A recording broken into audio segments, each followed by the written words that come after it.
قائد اعظم کے چند الفاظ تو میں چاہتا ہوں کہ آپ کو میں سنا دوں۔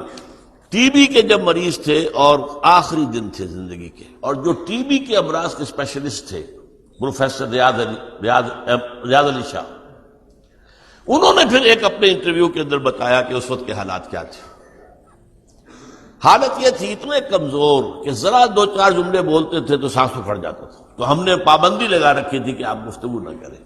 ہم پاس ہی بیٹھے تھے، کوئی نئی دوا ہم نے شروع کی تھی تو ہم اس کے اثرات دیکھ رہے تھے، لیکن ہم نے محسوس کیا کہ قائد اعظم بار بار جیسے ان کی زبان پر کچھ آنا چاہتا ہے پھر وہ چپ ہو جاتے کیونکہ ہم نے روکا ہوا ہے۔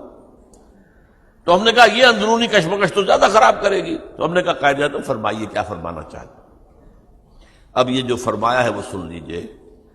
تم جانتے ہو جب مجھے یہ احساس ہوتا ہے کہ پاکستان بن چکا ہے تو میری روح کو کس قدر اطمینان ہوتا ہے۔ یہ مشکل کام تھا اور میں اکیلا اسے کبھی نہیں کر سکتا تھا۔ میرا ایمان ہے کہ یہ رسول خدا صلی اللہ علیہ وسلم کا روحانی فیض ہے کہ پاکستان وجود میں آیا۔ اب یہ پاکستانیوں کا فرض ہے کہ وہ اسے خلافت راشدہ کا نمونہ بنائیں تاکہ خدا اپنا وعدہ پورا کرے اور مسلمانوں کو پوری زمین کی بادشاہت دے۔